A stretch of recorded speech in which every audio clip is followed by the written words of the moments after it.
निकालकर आज यहां पर इस इलेक्शन मीटिंग में आप आए, आपका बहुत बहुत शुक्रिया। और मैं आपको ये बताना चाहूँगा कि 13 मई के दिन पार्लियामेंट के इलेक्शन का मतदान का दिन है और इम्तियाज जलील साहब का निशान पतंग है। 2019 में भी आप तमाम ने मिलकर एक नई तारीख बनाई थी और आपने यहाँ से करीब 56,000 के करीब वोट इम्तियाज जलील साहब को दिलाया था। मैं आपका शुक्रिया अदा भी करता हूँ और आपसे ये गुजारिश करता हूँ कि आप दोबारा मुत्तहदा तौर पर अपने के वोट का इस्तेमाल गंगापुर से इम्तियाज जलील साहब के हक में करिए। यहाँ पर बहुत से आपके मसाइल हैं, तकालीफ हैं। अभी हमारे राहुल भाई बता रहे थे कि यहाँ से 7 किलोमीटर दूर गोदावरी बहती है और गंगापुर के किसानों को गोदावरी से पानी नहीं मिलता, जिससे किसान बहुत परेशान हो जाता है। चाहे वो गन्ना उगाता हो या प्याज हो, उसको उसकी कीमत नहीं मिलती। ये ऐसे मसाइल हैं जिसके लिए आपको एक ताकतवर आवाज़ की ज़रूरत है और आवाज़ ऐसी होनी चाहिए जो हर समाज के लोगों की तकलीफ को समझ सके। मैं आपको बड़ी जिम्मेदारी के साथ बता रहा हूं कि पिछले 5 साल से जब से आपने और औरंगाबाद की जनता ने इम्तियाज जलील को अपने वोट और अपनी दुआओं से यहाँ का MP बनाया, इम्तियाज जलील साहब ने हर समाज के, हर समुदाय के लिए काम करने की पूरी कोशिश की। और आप जानते हैं कि इनके 5 साल में, बल्कि पूरे 5 साल में 1.5 साल तो कोविड के जरिए ख़त्म हो गए और कोविड में लोग मर रहे थे, तकालीफ उठा रहे थे। तो इम्तियाज जलील साहब को सिर्फ 3.5 साल का मौका मिला। MP लाइट फंड भी नहीं, हम तमाम को नहीं मिला। जितना भी फंड मिला इम्तियाज जलील साहब ने उसका इस्तेमाल करने की कोशिश की और उसके ज़रिए से उन्होंने हर मुकाम पर डेवलपमेंट करवाया है। मैं यही बताना चाह रहा हूं कि गंगापुर के इस विधानसभा में लासूर का जो रेलवे स्टेशन के क्रॉसिंग का मसला है, मैं आपसे वादा करके जा रहा हूं कि इंशाअल्लाह ताला क्रॉसिंग का मसला है, हम जरूर पूरी कोशिश करके उस मसले को भी हल करवाएंगे। मेरी आप तमाम से एक अपील है कि 5 साल में आप इम्तियाज जलील साहब का कोई एक ऐसा स्टेटमेंट बता दीजिए कि इम्तियाज जलील साहब ने किसी समुदाय या किसी मजहब के मानने वालों का दिल तोड़ा है। इम्तियाज जलील का कोई एक स्टेटमेंट नहीं दिखा सकते। इम्तियाज जलील ने पार्लियामेंट में जब कभी भी बात की है, उनको मौका मिला, उन्होंने हर समाज की तरक्की के लिए और इंसाफ के लिए बात की। आप जानते हैं कि पार्लियामेंट में दंगर समाज के रिजर्वेशन की बात एक नहीं कई मरतबा MIM पार्टी की तरफ से इम्तियाज जलील साहब ने इस मसले को उठाया। पार्लियामेंट का आखिरी सेशन हो रहा था जनवरी में, उसमें आप देख लीजिए इम्तियाज जलील की वो तकरीर है, वो स्पीच है जिसमें इम्तियाज जलील ने दंगर समाज से इंसाफ का मुतालबा किया। बल्कि इम्तियाज जलील ने अपनी स्पीच में बताया कि कैसे BJP हो या शिवसेना हो या राष्ट्रवादी हो या कांग्रेस हो, इन्होंने दंगर समाज को सिर्फ उनके वोट हासिल करने के लिए इस्तेमाल किया, मगर उनसे इंसाफ नहीं किया। सामाजिक न्याय की बात सब लोग करते हैं, मगर उसको जमीन पर अमल करना, उसके ऊपर अमली जामेनामा पहनाने का काम अगर कोई कर रही है तो पार्टी MIM पार्टी है। वहीं पर इम्तियाज जलील ने मराठा समाज के रिजर्व आरक्षण की बात की। वहीं पर इम्तियाज जलील ने अल्पसंख्यक समाज के मुसलमानों के आरक्षण का मसला उठाया कि किस तरह महमूद रहमान कमेटी की रिपोर्ट को बॉम्बे हाई कोर्ट ने कबूल किया था। मेरे भाई, मेरे बुजुर्गों, मेरी इज्जतदार माँ और बहनों, ये आपके MP की मेहनत रही है।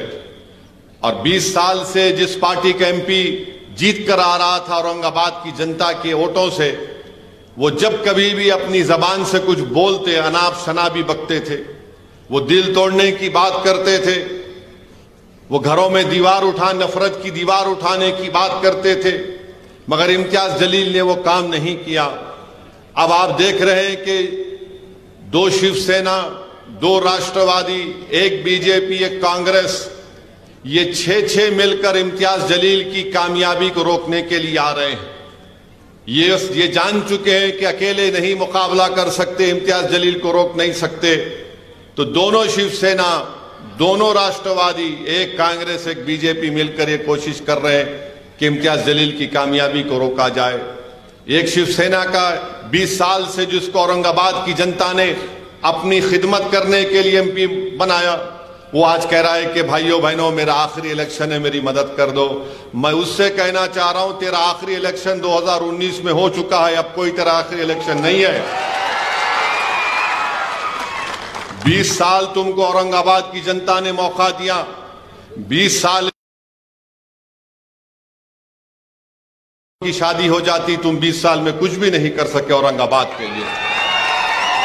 अगर हम उनके 20 साल के स्टेटमेंट को निकालेंगे, एक से एक वाहियात किस्म की बातें उन्होंने की, नफरत की बातें की। मगर एक बात तो है कि इम्तियाज जलील को आपने कामयाब किया, धनगर समाज ने किया, दलित समाज ने किया, मातंग समाज ने किया। इम्तियाज जलील को मराठाओं ने वोट दिया, गरीबों ने वोट दिया, बंजारों ने वोट दिया, अल्पसंख्यक समाज, मुसलमानों ने, सिखों ने, ईसाई ने वोट दिया। तो 5 साल में शिवसेना का ये उम्मीदवार जो आज खड़ा है, वो इम्तियाज जलील के नक्शे कदम पर अब चलना शुरू कर दिया। कैसे चल रहा है इम्तियाज जलील के नक्शे कदम पर? अब जहां कहीं भी जा रहा कह रहा है, ए भाई हिंदू, मुसलमान, सिख, ईसाई सब मेरे को वोट दो।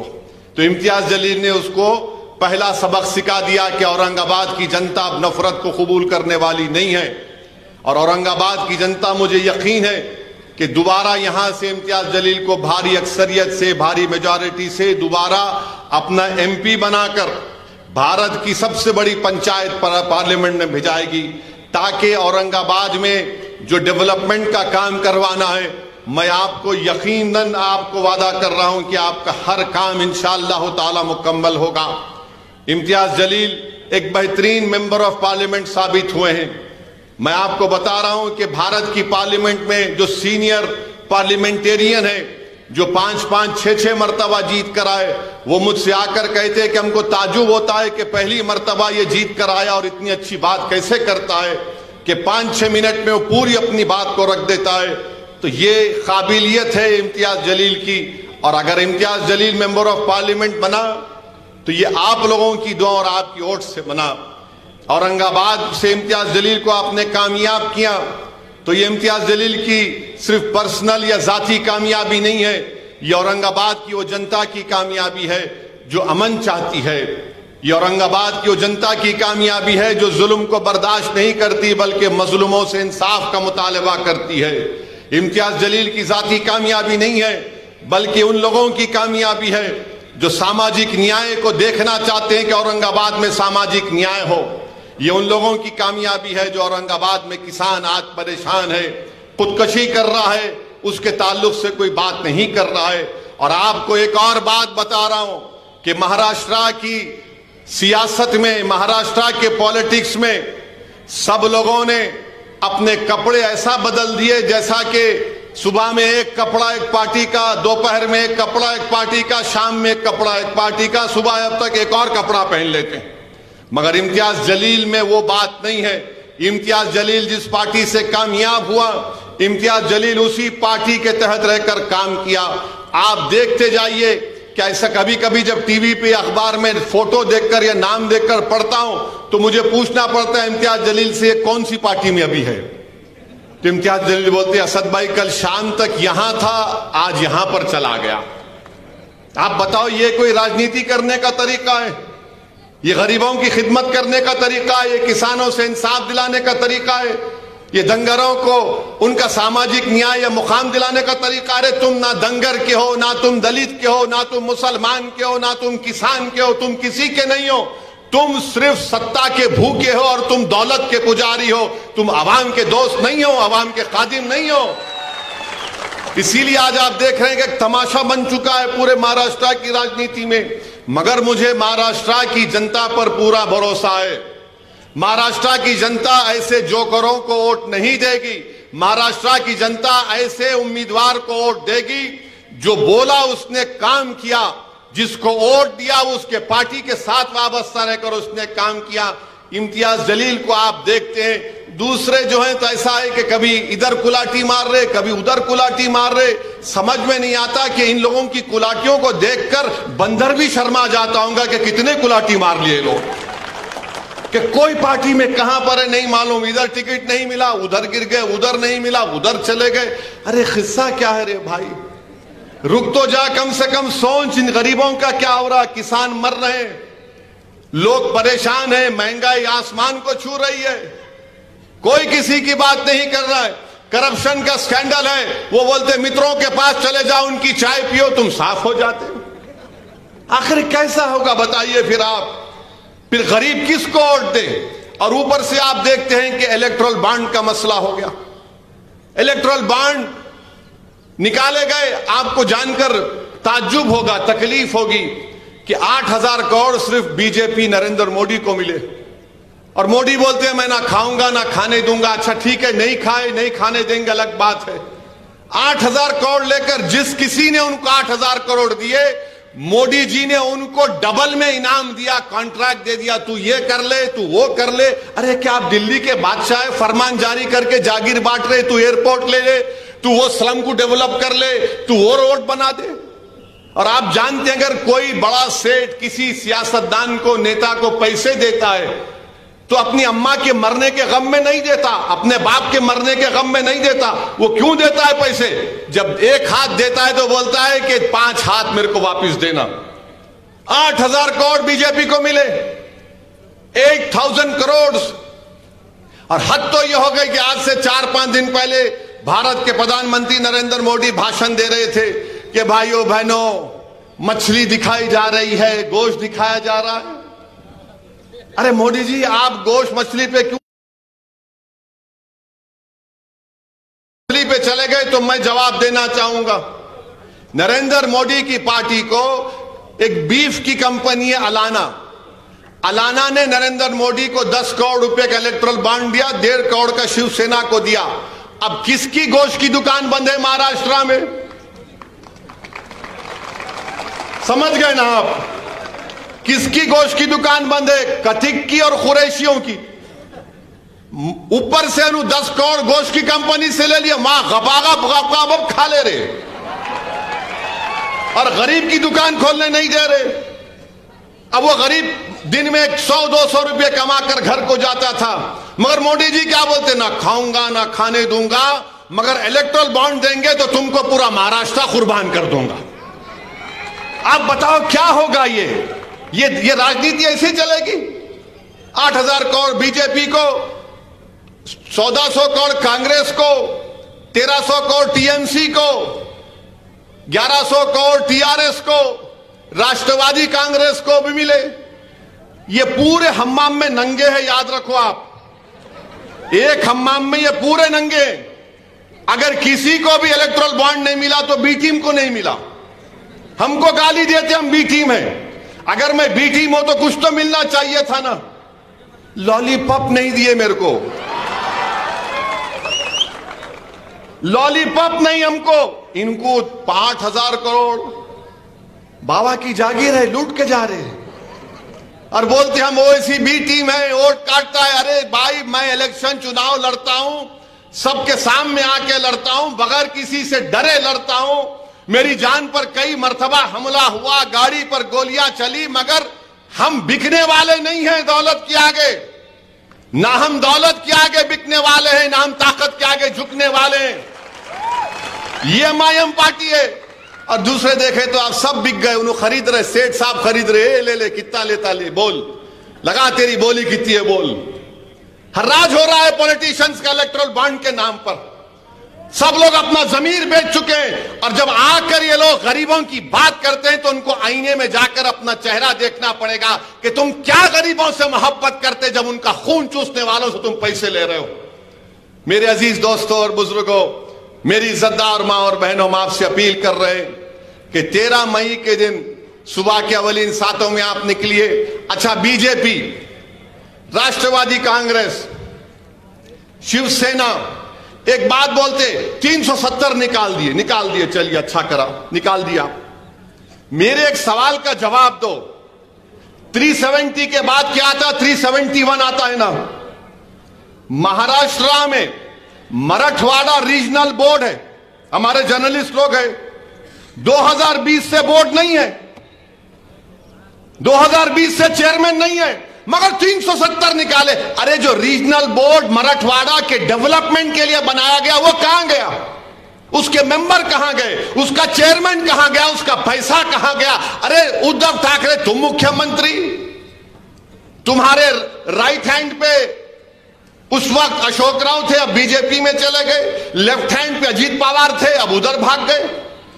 तो 371 के तहत मराठवाड़ा विदर्भा का रीजनल बोर्ड क्या हुआ? एक मेंबर नहीं है, चेयरमैन नहीं है, 2-2 साल हो गए, 3 साल हो गए, उसका पता ही नहीं है। मगर सब बोलते 370। अरे 371 का क्या होगा बताओ? 371 अगर रीजनल बोर्ड रहेगा तो आप फैसला करेंगे कि मराठवाड़ा का पैसा कहां पर खर्चा होगा। यह इनकी राजनीति है। इसीलिए कह रहा हूं, इस हम्माम में सब नंगे। मराठवाड़ा का रीजनल बोर्ड, विदर्भा का रीजनल बोर्ड, मगर सब बोलते जय महाराष्ट्र। अरे जय महाराष्ट्र बोले तो फिर 371 का क्या होगा? अब आप आ जाइए, उद्धव ठाकरे, CAA का कानून बन रहा था, क्या उद्धव ठाकरे ने मोदी का साथ नहीं दिया? CAA का कानून बन रहा था, उद्धव ठाकरे मोदी का साथ दिए। और CAA का कानून NPR NRC से जोड़कर देखना पड़ेगा, इससे अलग नहीं कर सकते। ये सिटीजनशिप कानून के तहत NPR NRC है। अब बीजेपी बोलेगी नहीं। मैंने अमित शाह से पूछा था, वीडियो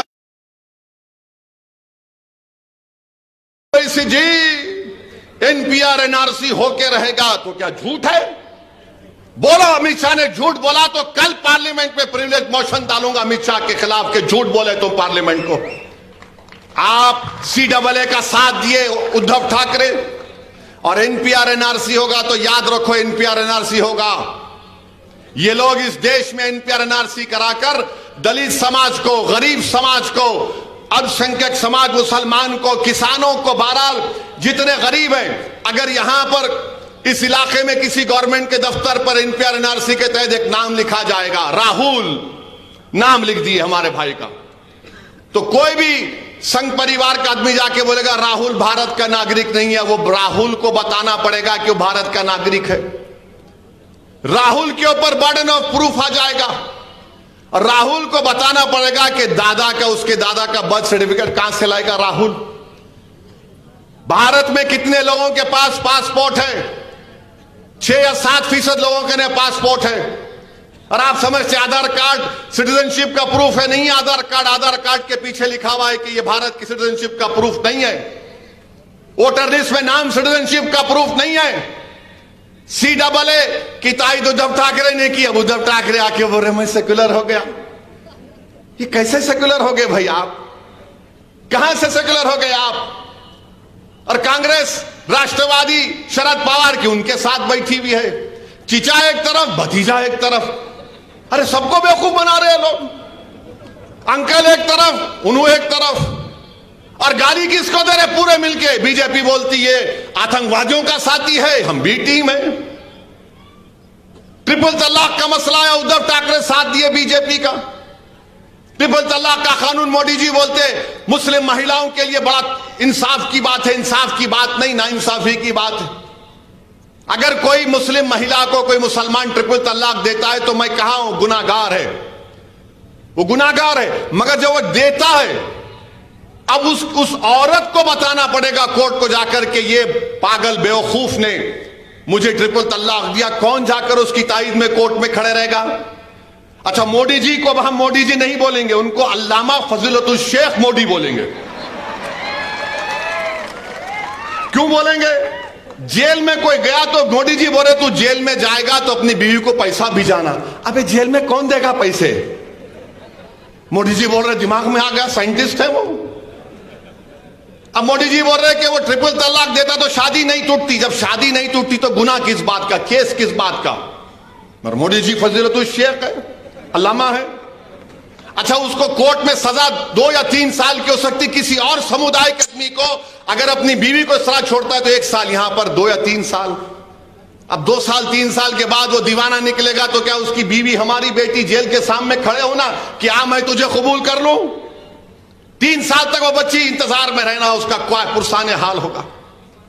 फिर आप देखिए, ये बात है यूएपीए का कानून, शिवसेना ने यूएपीए कानून में साथ दिया मोदी का।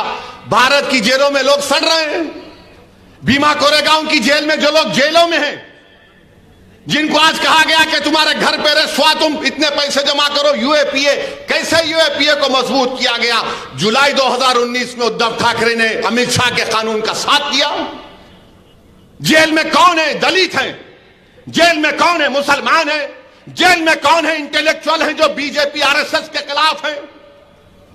आप फिर आकर कहते हैं हम सेकुलर हैं। तो इसीलिए मैं आपसे अपील कर रहा हूं कि देख समझकर अपने वोट का इस्तेमाल करिए। इम्तियाज जलील आपकी आवाज है, आपकी पहचान है। इम्तियाज जलील ने अपने आप को, जान को जोखिम में डाला और औरंगाबाद में फसाद होने नहीं दिया। जो इम्तियाज जलील को वोट देगा वो जान बचाने वाला साबित होगा। जो इम्तियाज जलील के खिलाफ वोट देगा तो आप उन लोगों को जान लीजिए जो दंगा कराना चाहते हैं, जो गड़बड़ कराना चाहते हैं। इम्तियाज जलील का नाम गरीबों की जान को बचाना। इम्तियाज जलील को वोट देने का मतलब गरीबों को उनका हक दिलाना। अभी हमारे भाई ने मुझे आदर्श के हैं, कहां गए वो? सतीश कहां है? 2000 करोड़ का आदर्श का स्कैम हुआ। कोई पार्टी इनका हाथ नहीं पकड़ा। पूछ लो इन लोगों से। ये बड़ा बोलते ना कि हम दुश्मन हैं। क्या हुआ? बीजेपी ने इनका हाथ पकड़ा? नहीं पकड़ा। शिंदे ने हाथ पकड़ा? नहीं पकड़ा। अजित पवार ने, शरद पवार ने? नो, कोई नहीं। ये गरीब लुटे पीटे, जिनके 200 करोड़ से ज्यादा जिंदगी की कमाई की लूट के चला गया, तो इम्तियाज जलील के पास गए। इम्तियाज जलील ने इनकी इंसाफ की लड़ाई का आगाज किया और आज इम्तियाज जलील के लड़ने की बुनियाद पर इंशाअल्लाह ताला करीब में इन आदर्श के इन तमाम लोगों का इंसाफ होगा। क्या इम्तियाज जलील ने देखा कि इसमें कौन किस समुदाय का है? इम्तियाज जलील ने यह देखा कि ये गरीब हैं। इनके आंसुओं को देखकर इम्तियाज जलील की आंख में आंसू आ गए। यह होना चाहिए। जो आपका एमपी होता है उसमें दर्द होना चाहिए, तकलीफ को महसूस करने का एक सलीका होना चाहिए। अरे ये तमाम लोग सिर्फ आपके वोट के भूखे हैं। इनको अगर 5 करोड़ का इलेक्ट्रल बॉन्ड कोई देगा तो अपना जमीर बेच देंगे, सब बेच देंगे अपने आप का। मगर इम्तियाज जलील रुका नहीं, झुका नहीं। और आज आदर्श वालों की लड़ाई इम्तियाज जलील लड़ रहा है। मेरे भाई, मेरी आपसे दमन गुजारिश है कि आप अपने एक एक वोट का सही इस्तेमाल करिए। और हद तो यह हो गई कि आज महाराष्ट्र हो या पूरा भारत हो, जो जो गरीब नौजवान है उनसे पूछो आप, उनको सबसे ज्यादा परेशानी नौकरी की है। मीडिया के लोग हैं, बोलेंगे नहीं। इनको नहीं मालूम कल तक इनकी नौकरी रहेगी या नहीं रहेगी। बेरोजगारी नौजवानों का बहुत बड़ा चैलेंज है। हर नौजवान परेशान है, चाहे किसी मजहब और समुदाय का हो। तो बीजेपी के लोगों से पूछा गया, इनके आजमगढ़ यूपी के एमपी से मीडिया ने पूछा, ये अनएम्प्लॉयमेंट के बारे में तुमने कुछ नहीं किया। तो एमपी साहब का क्या बयान है, सुनो आप। ये कितने जीनियस है, देखो आप। एमपी साहब ने बयान दिया कि क्या करेंगे मोदी जी, इतने बच्चे पैदा कर रहे लोग। अबे तू कैसे पैदा हुआ? अम्मा की पेट से पैदा हो ना सब। अब एमपी साहब बोले मोदी जी क्या करेंगे, योगी जी क्या करेंगे? उन्होंने तो बच्चे नहीं पैदा किए, आप लोग पैदा कर रहे हैं, कहां से लाएंगे नौकरी? अरे वो नहीं पैदा की, हम उनकी इज्जत करते भाई। वो उनका फैसला होगा, हम क्यों मानेंगे उनके फैसले को? मैं, बीवी है मेरे घर में, मेरी बहन है, ब्याह करूंगा। आप सरकार में किस लिए है फिर बताओ? आप बोल दो कि शादी मत करो, बच्चे मत पैदा करो, नौकरी मिल जाएगी। चलो बोलो बोलो। दोनों शादी नहीं किए, यानी एक शादी नहीं की, एक शादी के दोनों को बच्चे नहीं है, उनका फैसला है। मगर एक प्रधानमंत्री बन गए 10 साल से, एक मुख्यमंत्री बन गए, तो मालूम हुआ जो बच्चे नहीं पैदा करेगा उसको ही मिलेगा क्या मलाई? ये क्या बात है बताइए? मजाक उड़ा रहे हैं गरीबों का। उन बेरोजगार नौजवानों के दिलों पर क्या गुजरती होगी जब इस तरह के बकवास को सुनते हैं कि एक बीजेपी का एमपी कह रहा है। और याद रखिए, आखिर में कह रहा हूं, अगर दोबारा बीजेपी को वोट मिलेगा तो नरेंद्र मोदी अंबेडकर के बनाए हुए संविधान में तब्दीली लाएगा या उसका नया संविधान बनाएगा। लाख बीजेपी कह ले, कभी यकीन नहीं करना इन लोगों पे, कभी यकीन नहीं करना।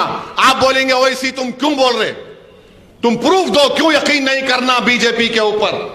क्या 2014 में मोदी ने नहीं कहा था भाइयों बहनों 15 लाख, कहा था ना, नहीं कहा था, कहा था ना कि जो मानते हैं, कहा था, हाथ उठाओ।